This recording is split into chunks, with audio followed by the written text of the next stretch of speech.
Fala, pessoal, bom dia, boa tarde, boa noite. Sei lá que hora você vai ver aqui o nosso podcast dos Conselheiros de Honra. E como vocês sabem, eu tenho aqui conselheiros fenomenais. E eu não poderia deixar de trazer ele, que está comigo há longos e longos carnavais. E se eu sou boa hoje de comunicação, é porque eu aprendi com ele, tá? Não foi com outra pessoa, não foi. Foi com ele. Edgar Caetano, meu amigo, seja muito bem-vindo aqui no nosso bate-papo, que eu brinco que é muito mais um café para a gente colocar a fofoca alheia e, claro, ensinar aqui para os nossos alunos um pouquinho sobre tudo. Então, esse é um quadro que a gente tem exclusivo, que é fora das nossas aulas, e com ele vai ficar muito mais gostoso e muito mais divertido. Edgar, bem-vindo. A sala é tua. Bora lá, Fê. Mais uma vez, é um prazer estar contigo e espero que a gente tenha um bate-papo aqui à altura de quem está nos assistindo para a gente trazer não só a comunicação como tema, mas demonstrar de fato o que é uma comunicação natural, orgânica, visceral, que é essa que conecta e gera negócios. Então é para isso que a gente está aqui. É um prazer estar contigo. Obrigado mais uma vez pelo convite. Me conta um pouco de você, porque eu te conheço de vários carnavais, mas a galera aí não te conhece. Então, vamos lá. Pois é, quem sou eu na fila do pão? Para quem não me conhece, eu sou Edgar Caetano, no meu Instagram, @euedgarcaetano. Eu estou no mercado de comunicação há pelo menos 17, 18 anos como comunicador profissional e como especialista desde 2017 eu venho treinando e multiplicando comunicadores ao longo do Brasil e por aí afora também, treinando-os e mentorando-os fora do Brasil, graças a Deus. Essa é uma habilidade que o mundo inteiro precisa e, claro, que quando se fala de profissionais da saúde, eu já tive o prazer de treinar e mentorear médicos, cientistas e outros profissionais da área da saúde que precisam transferir credibilidade com uma comunicação assertiva, uma comunicação impactante no dia a dia. E faço isso com um imenso prazer. A minha missão, de fato, é transferir essa habilidade para outros profissionais e empreendedores que precisam, como todo ser humano, da boa e velha comunicação dentro e fora dos seus negócios, dentro e fora de casa, porque a gente, de fato, vive se comunicando, mas poucas pessoas sabem se comunicar bem. Então, é para isso que eu nasci, eu acredito, e para isso que eu vivo, faço isso 24 horas por dia, ao longo dos últimos anos. Então, é um prazer compartilhar um pouquinho o que eu aprendi nas últimas décadas com vocês. Nossa, décadas, parece que a gente é velho, né? Mas olha, eu sempre justifico. Eu comecei estudando oratória aos 12 anos. Aí a minha barra, né, Fê? Gente, eu não sei se vocês ficaram curiosos, mas eu vou fugir aqui do nosso script. E agora eu fiquei curiosa e eu preciso tirar minha curiosidade. Por que seu Instagram é eu, Edgar Caetano? O que tem esse eu na frente? Eu não tenho a mínima ideia, porque, na verdade, eu já tentei outros codinomes e, infelizmente, existe um outro Edgar Caetano que usa o Instagram e eu tentei negociar com ele. Ele é um repórter, acho de Recife, uma coisa assim, do Nordeste. E ele não quis me liberar o @Edgar Caetano, e aí eu falei, ok. No passado era Edgar Caetano Oficial, e aí eu vi que várias pessoas estavam usando o eu na frente, falei, vamos usar o eu, Edgar Caetano, afinal de contas, eu, Edgar Caetano, estou aqui para ajudar vocês. Não, eu achei fantástico, porque é uma sacada, eu sou eu, né? Então, assim, achei uma sacada, eu achei que tivesse um propósito, mas se não tem, já ficou fenomenal. Aqui é cara limpa, a gente não inventa o que não... Adorei. Então, achei que era proposital. A gente acabando as curiosidades, vamos lá. Eu queria, assim, né? Eu te conheço há bastante tempo, o pessoal não conhece, eu sei o quanto é transformadora essa sua jornada com as pessoas. E esses dias, voltando aqui para uma história, esses dias eu conversando com uma pessoa falou assim: nossa, mas você grava vídeo tão descontraída, assim, parece tão fácil. Eu falei: ó, você segue o Edgar, fica olhando lá as dicas dele, porque é tudo mentira. A gente finge ser aquilo que a gente não é só para gravar. E aí, uma hora você vai aprendendo, mas segue lá o Edgar. E ela deve estar te seguindo, tá? Então, assim, mas a gente já trabalhou com profissionais de saúde juntos, e eu vi essa transformação acontecendo na prática. E eu queria trazer para você, assim, Como é que essa transformação acontece? Porque existem muitos e muitos desafios dentro da área da saúde, né? E como que esses profissionais, utilizando uma comunicação mais assertiva, eles podem tornar esses desafios menos desafiadores, digamos assim, né? Como é que a gente pode superar isso com a comunicação?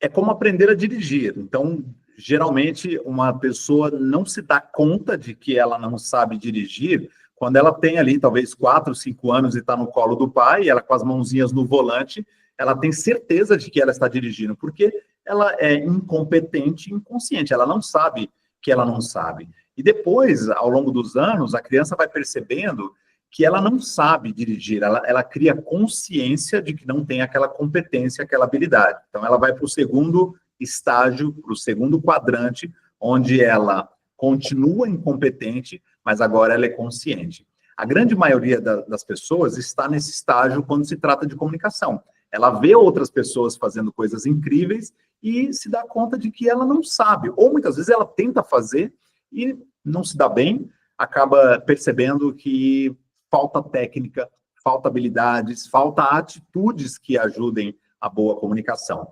A partir do momento em que ela acompanha um conteúdo, começa a colocar em prática, contrata um curso, uma mentoria, um treinamento, ela vai avançando para o próximo estágio, que é quando ela se torna competente, consciente. É como tirar a carta de motorista.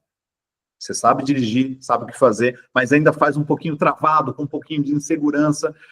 Está com medo de perder a carta provisória, mas faz, se vira.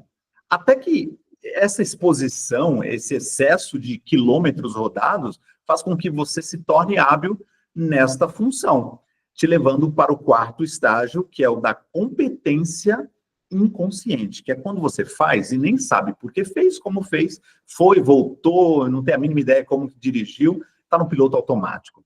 Nesse estágio, é quando você atinge o estado da arte, pensando em comunicação, você já está num nível em que as pessoas viram para você e falam assim, nossa, Fernanda, como você se comunica bem, você nasceu com essa habilidade, você tem esse dom nato. E como dizia um ex-artista e cantor americano já falecido, Ed, o cantor, eu levei 20 anos para ter sucesso da noite para o dia. Por quê? Nada acontece da noite para o dia de fato. A gente precisa atravessar o deserto, estudar, sentar na cadeira de aluno, interagir com outras pessoas, se expor. À medida que você vai atravessando esse deserto, chega uma hora que, inevitavelmente, com consistência e constância, você alcança o oásis. É claro que a gente nunca vai atingir a perfeição na comunicação, mas um nível de excelência é possível. E quando os profissionais alcançam isso, eles lidam melhor com os desafios de comunicação do dia a dia, porque o nosso papel é um papel duplo. O primeiro é reduzir ruídos.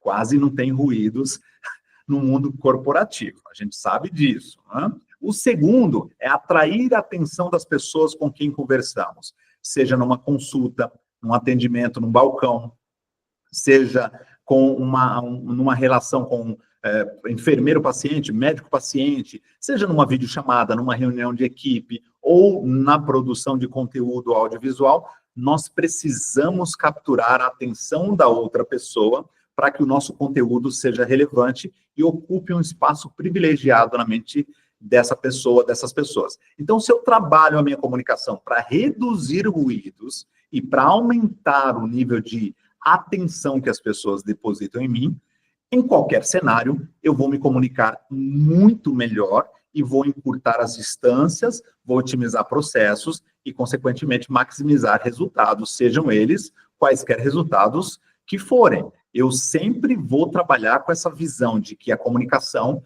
ela catalisa os meus resultados. Se ela está jogando contra, tem alguma coisa errada aí. E aí eu vou te entrar com uma pergunta difícil agora, fora dos nossos scripts, gente. 100% das pessoas que chegam até mim, ou seja, dos alunos, dos mentorados, das pessoas que eu presto consultoria, eles têm dois problemas. Geralmente, eles são muito bons com os pacientes e muito ruins com a equipe de comunicação, ou vice-versa. Muito bons com a equipe, agregadores, acolhedores, e muito ruins com o paciente, aquele que atende, pá, vai embora. Né? Eu não cheguei ainda no ponto de encontrar os dois. A pessoa ser boa com a equipe de comunicação e ser boa com o paciente de comunicação. Quando você enxerga essa história, o que passa pela tua cabeça? Calma, a pessoa não é bipolar, tá tudo bem, a pessoa centrada, a pessoa não é bipolar. Mas o que pode estar havendo nessa relação? Olha, é preciso, claro, um pouco mais de contexto para entender o mapa dessa pessoa e entender por que há uma disruptura do comunicador em cenários e com pessoas diferentes. Talvez ele veja o paciente como alguém que tem um valor agregado para ele, e por isso ele precisa tomar mais cuidado com a comunicação, ser mais assertivo, ser mais empático e simpático, e talvez ele enxergue as outras pessoas, num contexto talvez de colegas ou liderados, como pessoas inferiores, pessoas que não agregam para a vida dele, ou como se ele fosse mais importante. Então, o mapa mental dessa pessoa é preciso ser explorado para a gente poder sair do campo das subjeções e entender, de fato, por que ela está se comportando assim. Eu sempre digo que a sua autenticidade tem que aparecer o tempo todo na sua comunicação. E essa é uma premissa para a sua comunicação ser autêntica e gerar conexões. Autêntica é óbvio, porque você está trazendo uma comunicação autêntica. Mas eu quero dizer uma comunicação verdadeira. Aquilo que faz com que as pessoas coloquem um selo de aprovação naquilo que você fala e na sua imagem como médico, profissional da saúde, fazendo com que você seja mais respeitado, mais benquisto, mais valorizado até no sentido financeiro, por que não? Porque uma vez que você traz a tua verdade e exibe essa verdade em qualquer cenário, com qualquer pessoa, você demonstra algo que é fundamental para ser um bom comunicador, coerência, que é o alinhamento entre aquilo que você acredita e como você exibe o que você acredita. Porque a comunicação é a camada externa de quem nós somos. Então, se eu exibo a minha camada externa, eu exibo quem eu sou de fato, numa comunicação para uma certa pessoa, que é uma autoridade, uma pessoa relevante, uma pessoa que eu respeito, e o outro, que talvez não seja tão relevante assim, eu já trago o meu lado mais sombrio, é ali que está aparecendo de fato a verdade. E eu preciso melhorar o meu interior, minha camada intrapessoal, para que a minha camada interpessoal seja mais coerente. Há um desalinhamento aí, Fê, um desalinhamento entre aquilo que eu acredito e comunico comigo mesmo e aquilo que eu comunico com as outras pessoas. Só que chega uma hora que essa máscara, ela é insustentável. Viver um personagem é viver uma mentira, e viver uma mentira dá trabalho, exige esforço. A gente muitas vezes vai deslizar e ninguém é bobo hoje em dia. Todo mundo vai perceber que falta consistência, falta autenticidade, falta verdade. Pode ser que você consiga, por um tempo, fazer isso, mas chega um momento em que isso vai se tornar um tiro no próprio pé ou um tiro pela culatra. Boa, boa. Anotaram, gente? Porque eu tô aqui com meu caderninho já com várias dicas. Na hora que vocês me verem assim, ó, é que eu tô anotando, tá? Não tô no celular, eu tô anotando. E O bom é que você falou que aqui é uma conversa de mesa de bar, então a gente aqui não traz filtro. É a verdade nua e crua. Verdade nua e crua. Você viu que a minha pergunta já foi nua e crua. Né? Não adianta você ficar, não, veja bem. Não, de jeito nenhum. E quem está aqui me conhece a minha personalidade. E é isso que você falou. Não adianta eu querer ser aquilo que eu não sou. Então, eu sou essa pessoa aqui que vocês estão vendo, eu sou essa pessoa nas minhas aulas, eu sou essa pessoa nas redes sociais, né? Eu sou essa pessoa que gesticula muito para falar, tem o tom de voz mais alto, eu sou essa pessoa que interrompe quando as pessoas estão falando, por mais que o Edgar já me ensinou milhões de vezes que eu preciso escutar a outra pessoa falar para depois falar, mas eu interrompo, tá? Estou em aprendizado, assim como todos vocês. Edgar, eu queria dicas de como eu posso ter uma comunicação mais empática e mais assertiva com o relacionamento com o meu paciente. Porque eu acho que eu vendo, né, eu médico aqui vestindo a minha carapuça de médico, esse paciente, ele chega, eu vendo até bem, mas eu escorrego em algum lugar que esse paciente vai embora e ele não fecha. E aí ele vem com a desculpa, né? Eu não sou decisor, então, eu preciso falar com meu marido, eu preciso falar com a minha esposa, eu preciso entender se eu tenho esse dinheiro ou não. E a gente sabe que isso é fuga, né? Porque se ele quisesse, ele fecharia naquele momento, então a gente sabe que isso é fuga, né? Pode ser que eu não empate, porque, de repente, eu não estou falando a mesma coisa que o paciente precisa ouvir, então eu tenho aquela ruptura, eu falo uma coisa, o paciente está entendendo outra. Enfim, eu queria dicas para as pessoas já saírem dessa nossa conversa com tudo isso anotado e aplicar amanhã. De novo, é importante lembrar que a comunicação tem um propósito de gerar conexão. E se já existe uma conexão, ela deve aumentar a qualidade dessas conexões. O que acontece na relação médico-paciente é que uma comunicação mais assertiva, e impactante e empática ao mesmo tempo vai fazer com que o paciente aumente a confiança nesse profissional, ele adere ao tratamento com muito mais facilidade, reduzindo ruídos, reduz também os conflitos e ambiguidades na relação e também nas informações transmitidas. Com isso, há um ganho exponencial para o médico e para o paciente. Agora, como que a gente faz isso? A premissa é: pessoas interessantes são pessoas interessadas. Para mim, um médico interessante é um médico interessado em mim enquanto paciente. Quando eu falo, ele está presente de fato ou só é o corpo que está sendo exibido ali? Ele exerce escuta ativa? Ele faz perguntas, como a gente chama na comunicação não violenta, perguntas de curiosidade empática. Ou seja, não é aquele médico que fala assim, não, eu sei o que você está sentindo, eu entendo, incomoda mesmo. Não, eu não quero ouvir isso. Eu quero saber o seguinte: por que isso te incomoda? Em que momento te incomoda? Me fale mais sobre esse incômodo.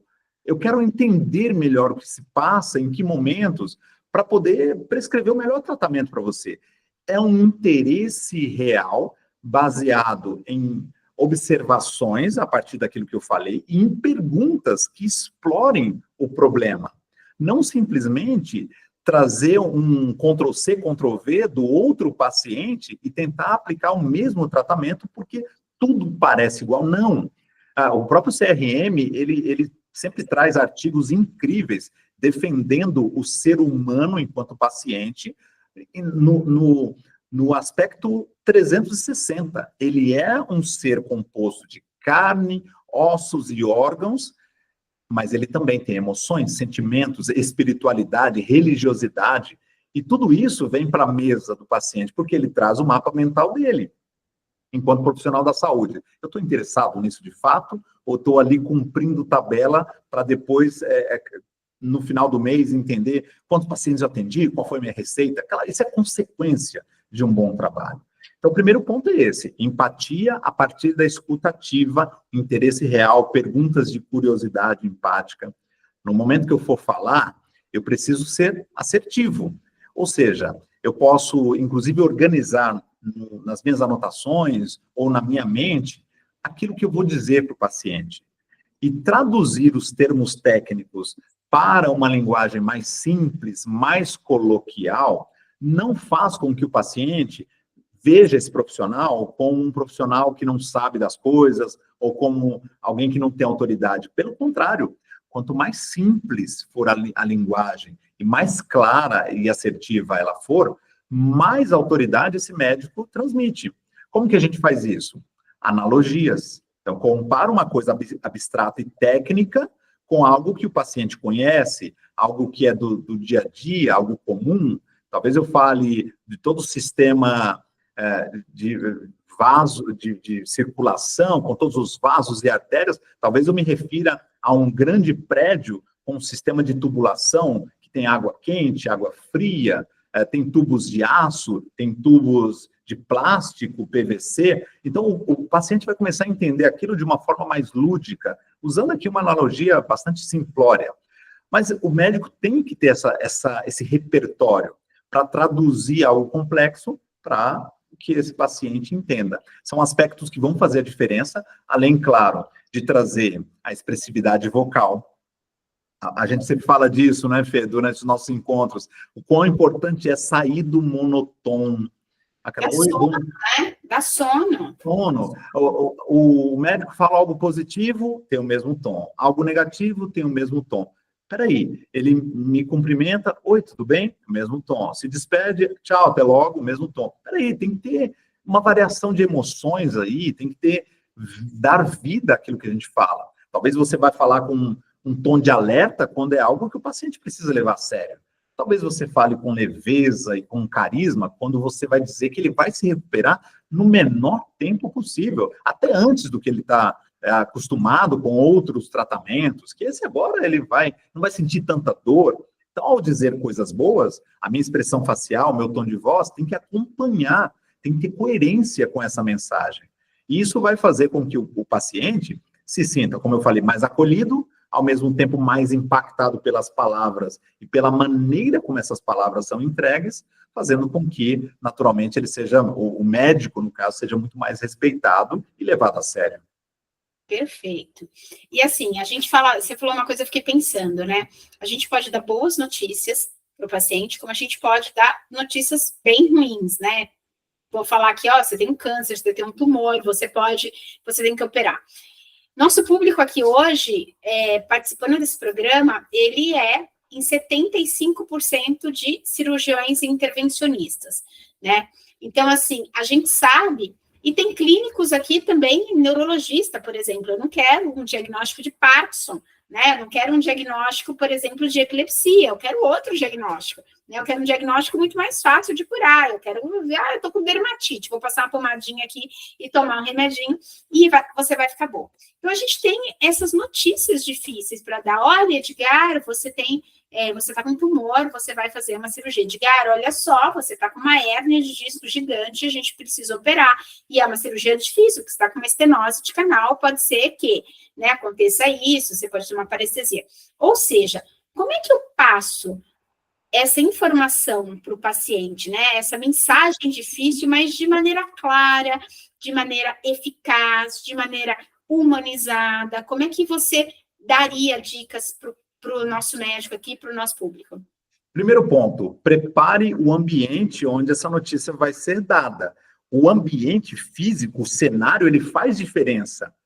Dependendo de onde você vai falar, vai transmitir essa mensagem, o paciente pode se sentir exposto, ter a sua privacidade invadida, ele pode se distrair, ou você mesmo pode se distrair com a localização. Não é no corredor ali da clínica ou do consultório do hospital. Então, escolha um ambiente privado, respeite a privacidade do paciente, acolha esse paciente, até no sentido de oferecer uma experiência, talvez uma água, um café.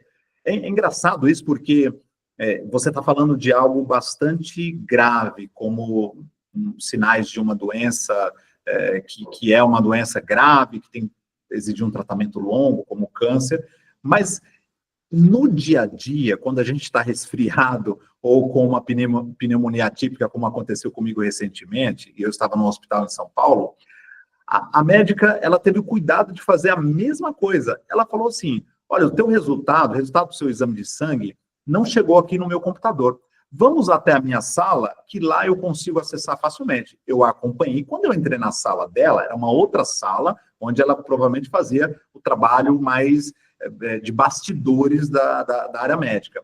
E quando eu entrei na sala, ela ofereceu água, café. Eu estava num hospital, eu não estava numa consulta eletiva. Ela falou, você aceita uma água, um café, você quer alguma coisa? Eu falei, não, estou tranquilo, está tudo bem. Aí ela abriu o computador, foi super simpática e me levou para um ambiente, não me expôs, por mais que fosse só uma pneumonia atípica, mas ela não me expôs. Agora, imagine em algo grave, algo que vai impactar as emoções daquele paciente, talvez vai até mexer com a sensação de vida dele. Será que eu estou perto de morrer ou não? Porque as pessoas pensam nisso. A gente que, eu vou falar como homem, o homem pega resfriado, acha que vai morrer. Vai morrer? Né? Nossa Senhora, é isso mesmo. Exatamente. Eu falo, né, aprendi com um amigo meu recentemente, as mulheres só vão entender o que o homem sofre quando ele pega uma gripe, quando elas têm filhos, e de parto natural. Aí elas vão entender a gente. Mas, brincadeiras à parte, é a pura verdade. O paciente está fragilizado, ele está preocupado com uma série de coisas. Então, primeiro ponto, preparar o ambiente, privacidade, respeitar isso. Segundo ponto, ninguém gosta de comer manteiga pura. Não sei se alguém já teve essa experiência de dar uma colherada na manteiga achando que era outra coisa, colocou na boca. Ninguém faz isso. Por quê? Porque é indigesto. A técnica é aqui a técnica que eu chamo de pão com manteiga. O que é a técnica do pão com manteiga?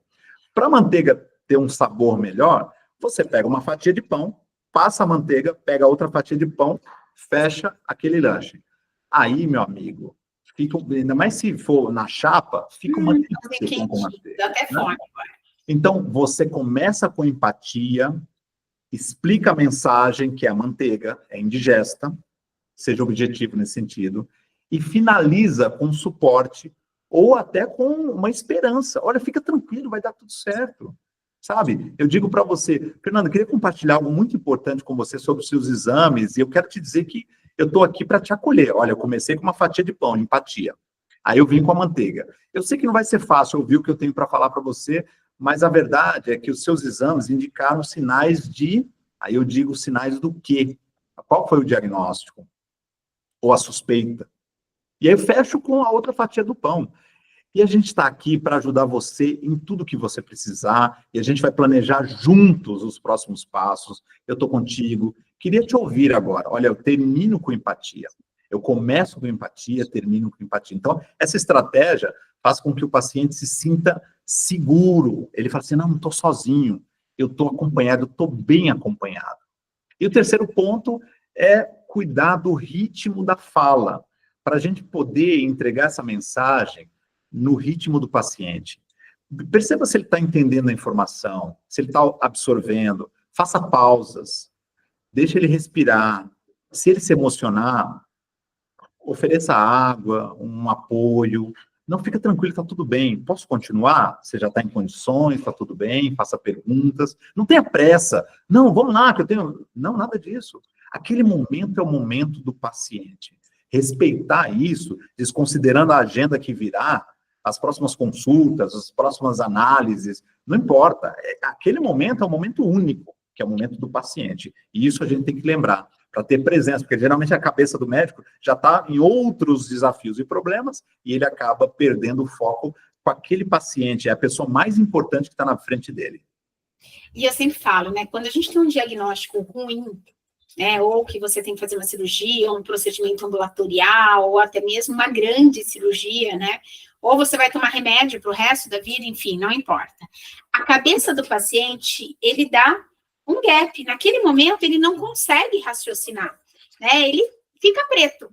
É como se ele não consegue fazer as perguntas que ele quer fazer naquele momento, ele começa só a pensar na família, o que vai ser, o que não vai ser. Eu daria a dica assim, faça tudo o que você tem que fazer, tenha essa comunicação assertiva e marque um retorno para esse paciente.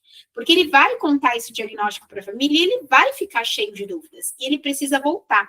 E ele precisa voltar com quem passa segurança para ele. Sim. Quer seja com o marido, a esposa, o filho, a mãe, o pai, ele precisa voltar. Porque, de novo, quando ele voltar, ele vai escutar somente 30% daquilo que você falar para ele.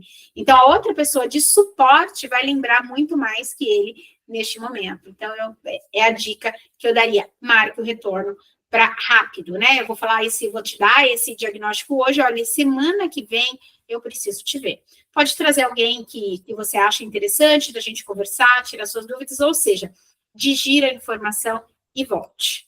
Isso é muito importante, né? Só que isso também é fácil quando a gente faz isso presencialmente.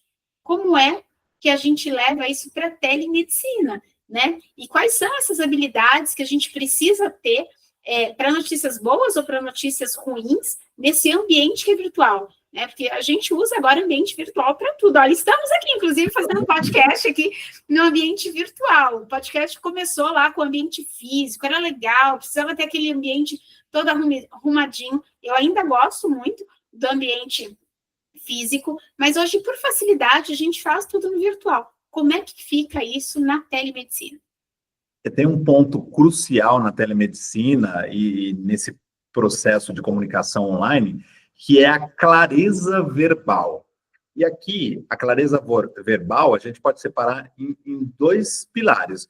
O primeiro é muito básico, que é articular bem as palavras, ou seja, garantir a qualidade sonora daquilo que eu falo. Eu vejo, infelizmente, muitos profissionais falando um pouquinho assim, sabe, para dentro. Para dentro. Boca Com a cerrada e para dentro, né? boca cerrada, eu chamo isso de boca de ventríloco. Ele não quer dar sinais de que ele vai falar.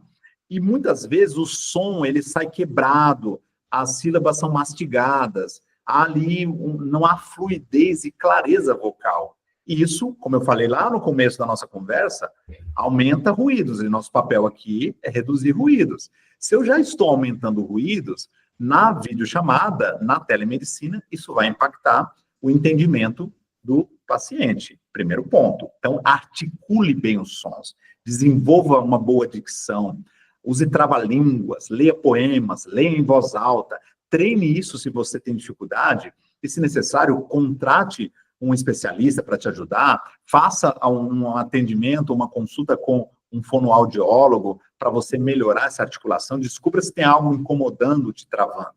Segundo ponto, quando a gente fala de clareza, é evitar a ambiguidade, o duplo sentido, sabe, a dualidade da informação. Deixe claro para o paciente. Mas é clareza mesmo. Muitas vezes é melhor você dizer, não, isso não tem tratamento, do que pode ser que sim, depende. Veja, não, seja claro, seja assertivo naquilo que você fala. Assertividade tem a ver com acertar no alvo. Não adianta falar, eu vou acertar na parede, depois eu miro no alvo. Não, já mira no alvo. Deixe claro para o paciente o que está acontecendo, porque a honestidade e a transparência são fundamentais para que ele confie em você. Segundo ponto, quando a gente está nesse quadradinho aqui, a gente não pode esquecer, o nosso corpo continua falando, e muitas vezes ele grita. Quanto mais melhor postado eu estiver, a minha postura vai fazer diferença na transmissão da informação. Eu não posso estar com uma postura desleixada, uma vestimenta que não transmite credibilidade. A minha imagem também compromete a mensagem. Eu tenho que sorrir para o paciente quando eu estiver falando algo que permita o sorriso. Como, seja bem-vindo, é um prazer estar com você aqui, que bom que você reservou esse horário para a gente conversar um pouquinho sobre o andamento do seu tratamento, essa leveza, ser genuíno, né? Manter essa postura acolhedora, não repelir o paciente, acolha o paciente. Que bom que você está aqui. É importante, às vezes, até resetar a mente antes de entrar para a consulta, porque se, de repente, você acabou de ver uma mensagem, alguma coisa no celular, no WhatsApp, isso já te gatilhou de alguma forma. Não? Os profissionais da saúde são humanos, né? Gerou uma ansiedade, peraí, uma respirada, reseta um pouquinho, entra no estado de foco e presença, aí entra na videochamada. Quanto mais próximo o seu olhar estiver da câmera, mais assertividade, mais confiança você transmite também para esse paciente, porque a conexão aqui na videochamada, olho no olho, ela é extremamente desafiadora, porque tem ali um sistema, aqui a câmera, o paciente aqui tem uma quadradinha aqui com a imagem do paciente. Então, eu estou sempre, como eu digo, fritando peixe e olhando o gato, olhando para várias direções para poder fazer isso. Quando eu tenho que dar um recado muito importante, olha no olho da câmera.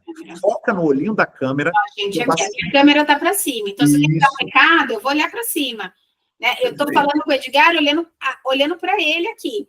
Né? Então, parece que eu não estou olhando para ninguém, mas eu estou olhando e ele está aqui do meu lado. Mas se eu vou dar um recado importante, eu tenho que olhar para cá, para a câmera. Exatamente. Esse é um ponto fundamental.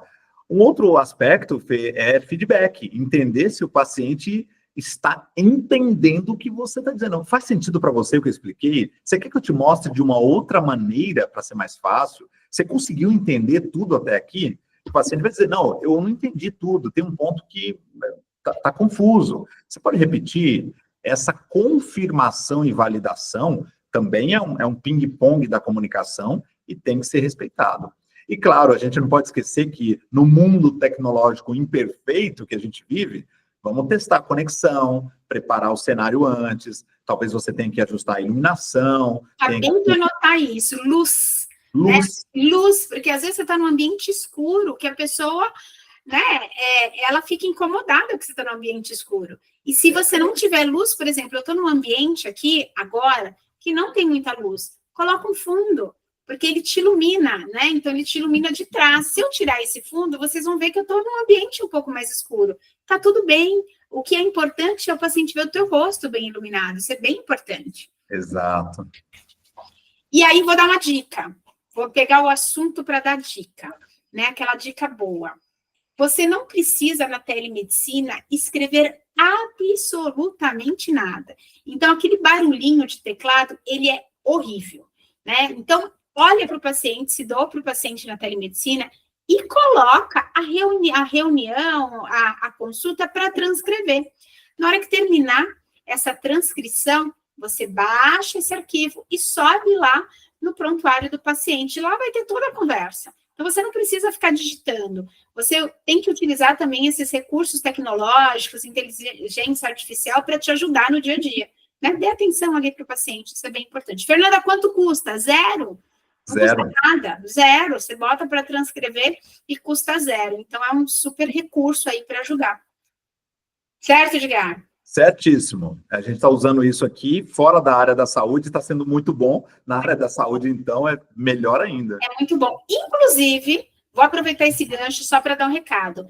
Em algum lugar, aqui, não sei, tá? Porque a plataforma, não sei, o pessoal que está organizando, mas vou falar para vocês, em algum lugar vai ter um e-book aqui para vocês de tudo que eu estou conversando com o Edgar. A gente vai montar isso por uma inteligência artificial. Então, a gente está transcrevendo aqui a nossa conversa, a gente pega isso aqui, a gente pede lá para a nossa inteligência artificial criar um e-book dessa conversa. Então, para quem gosta de ler, vai ter ali uma complementação, que o Edgar depois vai ler, vai complementar, vai trazer para a gente, vai aprovar, né? De repente eu falo alguma besteira aqui, vai aprovar. Então, vai ter um documento aqui também para vocês baixarem o e-book para ter um complemento aqui da nossa conversa.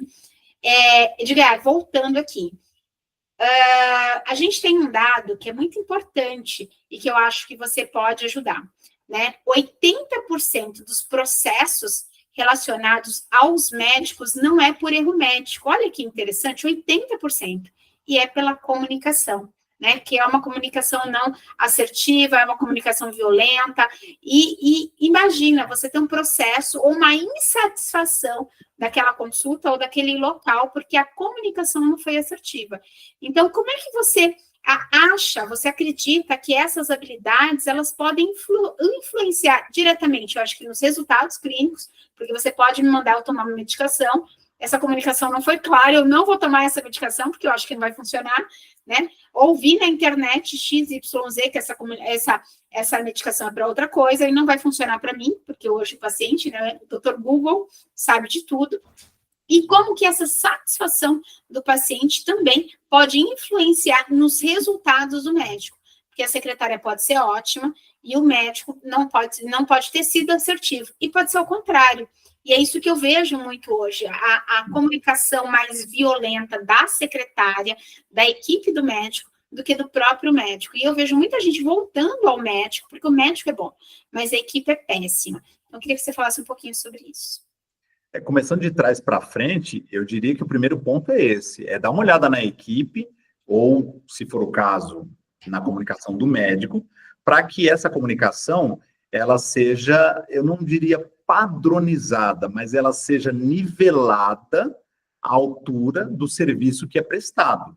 Isso, obviamente, tem muito a ver com a localização, o público, com quanto se cobra, com a reputação e a autoridade que aquele médico já construiu. Então, se numa clínica as pessoas se comunicam de formas muito diferentes, é muito discrepante a maneira como eu sou atendido no WhatsApp ou numa ligação telefônica, com a experiência ao chegar na clínica e depois a experiência com o médico, tem muita diferença, isso já quebra o encantamento e a experiência do paciente. Então, esse é um ponto fundamental. Tem que olhar para isso, tem que tratar, tem consultoria, tem treinamento, tem mentoria, a gente tem uma série de soluções para resolver esses problemas, porque eles vão impactar diretamente o caixa da empresa, o caixa da clínica e o bolso do médico.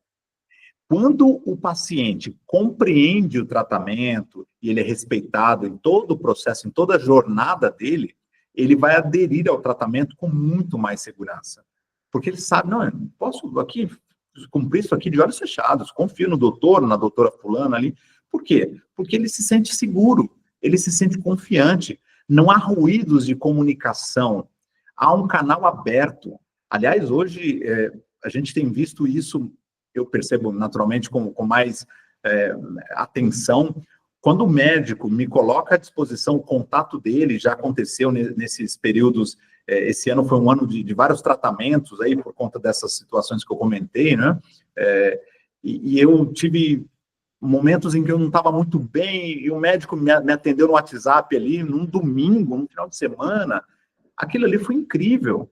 Aí chegou a segunda-feira, eu mandei um WhatsApp para a clínica, falei com a assistente para marcar um retorno.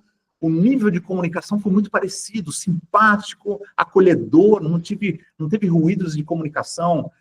Sabe, isso gera valor. A gente fala assim, poxa, essa médica está ficando barata, sabe? Ela devia ganhar mais. A gente não vai sair pagando, naturalmente, a não ser que ela cobre, mas a sensação que a gente tem é essa, que está ficando barato esse tratamento, porque esse acolhimento, essa vitrine do tratamento, que é a comunicação, faz com que a minha percepção de valor aumente. E o que acontece? Eu indico, eu falo bem, eu dou depoimentos espontâneos, eu vou lá no Google meu Negócios e deixo um depoimento, uma avaliação, um feedback, dou 5 estrelas, falo para os meus amigos, recomendo. Eu faço coisas espontâneas que não custam nada, mas que agregam valor para aquele médico ou para aquela clínica. Outra coisa importante, outro resultado que a gente vai ter no impacto direto de uma comunicação mais assertiva, melhorando essa experiência do paciente, é a redução de erros médicos. Como você falou, a maior parte, 80% dos erros médicos, são provocados por falhas de comunicação. Não é por incompetência técnica. A área técnica, o médico come com arroz com feijão todo dia. Ele está sempre na vanguarda do que tem de mais novo, das melhores descobertas, das mais recentes tecnologias. Então, não é problema técnico. E, geralmente, é problema de comunicação que faz com que haja ruídos entre o médico e a equipe, e, às vezes, o paciente, e equívocos vão acontecer. Outra coisa que eu sei que eu percebo com muita frequência é a satisfação do paciente. Ele se sente ouvido, bem tratado, a experiência dele muda radicalmente. E, com isso, naturalmente, se eleva o grau de confiança. Esse paciente fica com esse médico por muito mais tempo, porque hoje a gente troca. O médico atendeu mal, eu vou trocar, vou procurar. A ortopedista não cuidou, não é que ele não cuidou do meu cotovelo porque eu joguei tênis errado, é porque ele foi grosso, ele não foi num exercício escutativo, não teve paciência comigo, quando eu estava com pressa, queria atender o próximo paciente. Peraí, nesse médico eu não volto. Então, eu sou menos fiel e leal a ele, troco de médico com facilidade e ele nem sabe, ele nem percebe que está indo dinheiro para o ralo porque ele perdeu alguns ou dezenas de pacientes ao longo do tempo. Eu não lembro a fonte agora, mas tem uma pesquisa que mostra que os pacientes, quando eles percebem que eles são compreendidos, ou seja, ele como ser humano, paciente, está sendo compreendido pelo médico, ele tem mais de 60% de chances de seguir as orientações do médico. Olha que sucesso! Alguém que segue aquilo que você está dizendo é alguém que está sendo influenciado pelo que você fala.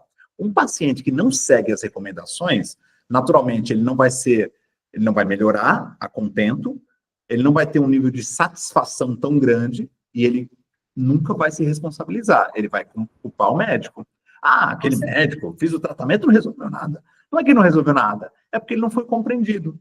Se ele não foi compreendido, ele não segue orientações.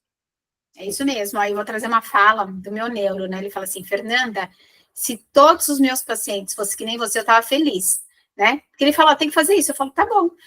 Tem que plantar bananeira. Eu falo, tá bom, médico, o que é você? Eu só obedeço, né? Eu só obedeço. Ele, nossa, porque todos os meus pacientes não são assim igual você. E hoje eu fui no Pilates, Pilates, né? Coisa de idosa, gente. Então, assim, hidroginástica e Pilates é coisa de idosa. E aí, a professora falou a mesma coisa. Ela me dá, vira de ponta cabeça, tá bom? Eu estava exausta, acabada, mas tá bom, sem reclamar. Porque a gente tem que confiar naquele que se especializou para isso, mas como você conduz tudo isso para o paciente acreditar que você é o melhor, né? E o Google não é o melhor, o vizinho não é o melhor, e que você tem expertise suficiente se comunicando. Eu acho que é isso, né, Edgar? Última dica. O que você traz aí, sei lá, 3 dicas para a gente encerrar, porque se você... Porque, assim, né, quem me conhece, se deixar, eu fico aqui, ó, falando até amanhã. Mas me dá 3 dicas para a gente encerrar esse bate-papo. A gente falou aqui, ao longo dessa conversa, sobre vários comportamentos, atitudes e técnicas que vão encurtar essa distância entre o médico e o paciente e otimizar o tratamento, melhorando resultados. A gente falou de escutativa, simplificar a linguagem, adaptar a mensagem, demonstrar empatia, demonstrar uma postura acolhedora. E é claro que a gente pode explorar muito mais outros aspectos da comunicação, como, por exemplo, se adaptar ao perfil do cliente. Poucos médicos se preocupam em entender com quem que eu estou falando. É um garoto? É uma criança? É um homem? É uma mulher? Não dá para falar com pessoas diferentes da mesma forma. A gente adapta a linguagem, os exemplos, as referências. A gente percebe os sinais não verbais dessa pessoa, se teve desconforto, se eu falei algo que não caiu bem. Então, eu vou me adaptando ao perfil do paciente. Eu preciso estar aberto a feedback para melhorar.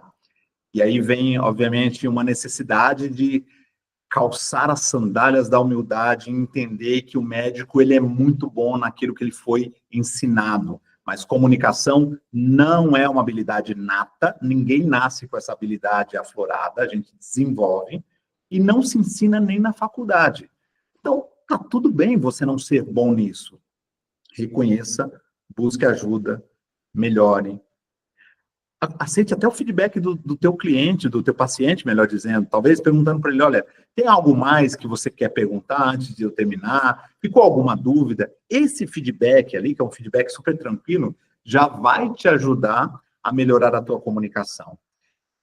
E, claro, humanizar a comunicação, independente se a situação é uma situação favorável ou uma situação desafiadora, como uma má notícia, faz com que as portas se abram.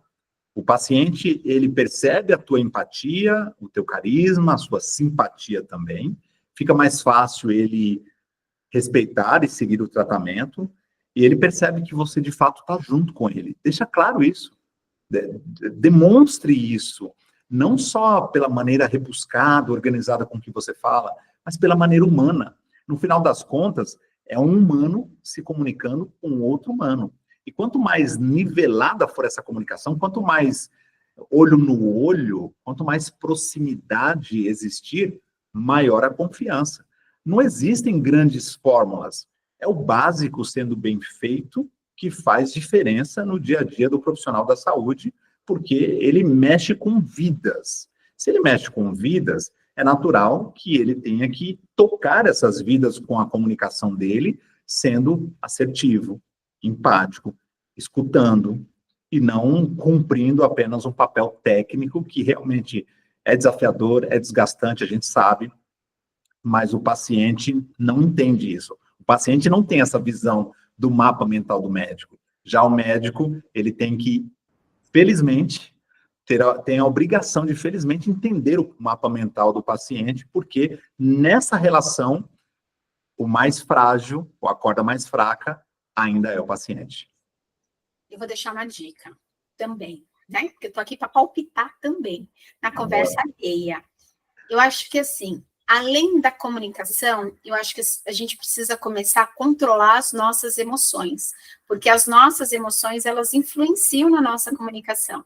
Então, assim, quando você tá muito bravo, aconteceu alguma coisa e você tá, assim, pé da vida, sei lá, marcar um paciente errado na tua agenda, ou aconteceu alguma coisa, era para cobrar, sei lá, R$1.000, a sua secretária cobrou 500, né? Eu acho que parar, respirar, e se você não conseguir sair do local, pensar nisso e depois voltar, você vai ter uma comunicação muito mais eficaz e não violenta, digamos assim, né? Então, assim, porque o que a gente vê por aí, assim, bateu, levou. Então, aconteceu alguma coisa, o médico... Eu tô falando de médico, gente, mas o médico, o gestor, eu, você, todo mundo, né? Então, a gente acaba respondendo de forma negativa a uma ação negativa. E a gente acaba respondendo de forma positiva a uma ação positiva. Então, esses dias eu fui numa clínica, que é meu mentorado, e eu perguntei para ele, olha, que legal, você tem muitas avaliações positivas, que bom isso. Mas onde você guarda as avaliações negativas? A gente nem pergunta. Se eu vejo que o paciente não gostou da consulta, ou se ele já sai meio assim, a gente nem manda nada para ele avaliar. Eu acho que assim, né? Isso é muito ruim. Se você não tem a oportunidade de ouvir para melhorar, você vai ser aquela criança mimada que sempre tem que estar tudo bom para você. E aí você não tem nunca a prioridade vou chamar como prioridade, porque eu queria ser a primeira a saber, pessoal, o que não tá bom? Me conta. Porque aí eu tenho como melhorar, dar o melhor para vocês, porque eu tenho certeza que eu tenho esse melhor aqui dentro. Então, receber também esses feedbacks negativos e não ficar com raiva. Simplesmente olhar para eles e pensar, nossa, como é que eu posso melhorar isso? Né? Então, eu acho que controlar as emoções e saber lidar com as emoções é muito importante. O que você acha, Edgar? É fundamental. E aí tem uma coisa que eu aprendi recentemente, que são os 3 filtros de Sócrates, que é verdade, bondade e utilidade. Adorei. Então, nesse momento que você falou, que tem uma crise, uma situação que te incomodou, você está pé da vida, usa a técnica da sacada. Vá para a sacada, uma sacada simbólica, às vezes até física, literal. Vai não respirar pule, né? Vai para a sacada, mas não pule, por favor, não vai ficar tudo bem. Vai tomar um café, vai esparecer, vai ver alguma coisa que te distraia, sabe? Saia do cenário, fisicamente sai do cenário. Tem uma simbologia, mas também tem um aspecto comportamental que faz com que você respire outro ar. É outro ar mesmo. Estou falando de ar, de moléculas aqui. Depois você volta, e aí tome esse cuidado. O que você vai falar é verdade? É bondoso? É útil? Se passar por esses 3 filtros, dificilmente você vai machucar alguém, por mais desafiador que seja aquela situação, ou o que fizeram, o erro, a falha. Então, cuida disso, porque com certeza você vai evitar muita confusão e muito ruído e retrabalho depois, né? Porque não é fácil. E utilize as técnicas, né, Edgar? Eu acho que você falou várias delas aqui, e eu acho que assim, a gente tem que tentar. Não importa se a gente acha boba, se a gente acha complexa, a gente tem que tentar. Eu sou uma pessoa que acordava muito mal-humorada, olha eu falando nos meus podres, muito mal-humorada todos os dias. Até que um dia me deram a dica assim, Fernanda, todo dia que você abrir os olhos, você tem que pôr um sorriso de orelha a orelha. Então, você vai ficar assim, por mais que você... Na cama, você nem sai da cama, você fala assim, e fique. E conte até 10. E aí, você vai ver que com o tempo, esse mau humor vai passar. Que ridículo, gente. Vai estar eu lá, né? Nem escovei o dente ainda, tô deitada aí. A Amy Cuddy, autora do livro O Poder da Presença, ela tem uma expressão em inglês que é muito melhor do que em português, que é fake it until you make it, que seria, tente fazer isso, não é finja, tente fazer isso até se tornar. Então, tenta até se tornar. Você está, como você falou, ficando sorrindo ali, eu libero dopamina, endorfina, serotonina, daqui a pouco isso é verdadeiro, mas eu primeiro parto da fisiologia para depois sentir. Gente, deu certo, tá? Eu não acordo mais mal-humorada. Pelo menos eu não levanto da cama mal-humorada mais. Eu levanto, vou tomar café, mais feliz. Tá? Então, eu acho que assim, por mais... A gente deu várias dicas aqui para vocês. Tentem. E se vocês tiverem dificuldade, vocês têm Edgarzinho aqui para ajudar vocês.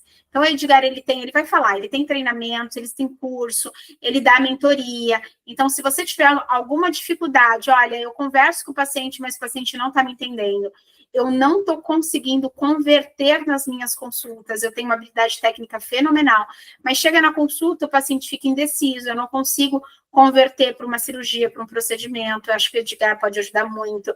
Eu sou convidado para palestrar e no momento eu travo, faço uma aula fenomenal, mas no momento eu travo, e aquilo que o Edgar falou, eu não tenho tom de voz, né? Eu tenho aquela voz linear, eu brinco sempre assim, Edgar, a vida da gente é um eletrocardiograma, pessoal, na hora que você fica linear, você morreu. Morreu, gente. Só morre, massagem cardíaca, porque morreu. Então, assim, eu acho que vocês precisam do Edgar. O Edgar pode trazer muitas técnicas para vocês.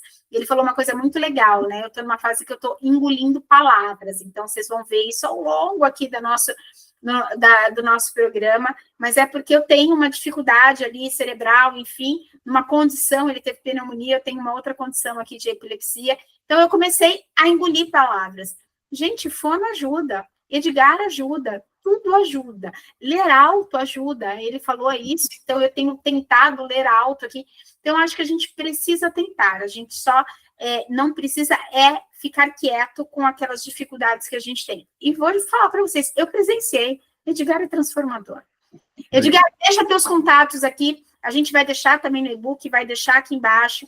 Mas para quem curtiu, quem precisa de você, quem está nesse momento desafiador, a gente não falou aqui, mas a gente vai deixar para uma próxima oportunidade. A gente falou muito dessa comunicação falada, né? A gente não falou sobre a comunicação escrita. Então, a gente vai falar nisso lá num outro podcast ou num outro bate-papo, ou como fazer scripts assertivos, a gente ainda vai falar sobre isso. Então, aguardem. Edgar volta. Vai ser um prazer estar contigo novamente. Para quem quer saber um pouco mais sobre os meus treinamentos, todo o processo de mentoria, cursos, 2 canais são fáceis. Primeiro o site, que é edgarcaetano.com.br. Lá você tem acesso para o meu Instagram, para o meu YouTube. O Insta, como eu já falei, é @eu_edgarcaetano. Tanto no site quanto no Insta, você encontra o meu WhatsApp direto, o meu WhatsApp, não só o da minha equipe, mas para falar comigo diretamente, para bater um papo, tirar uma dúvida.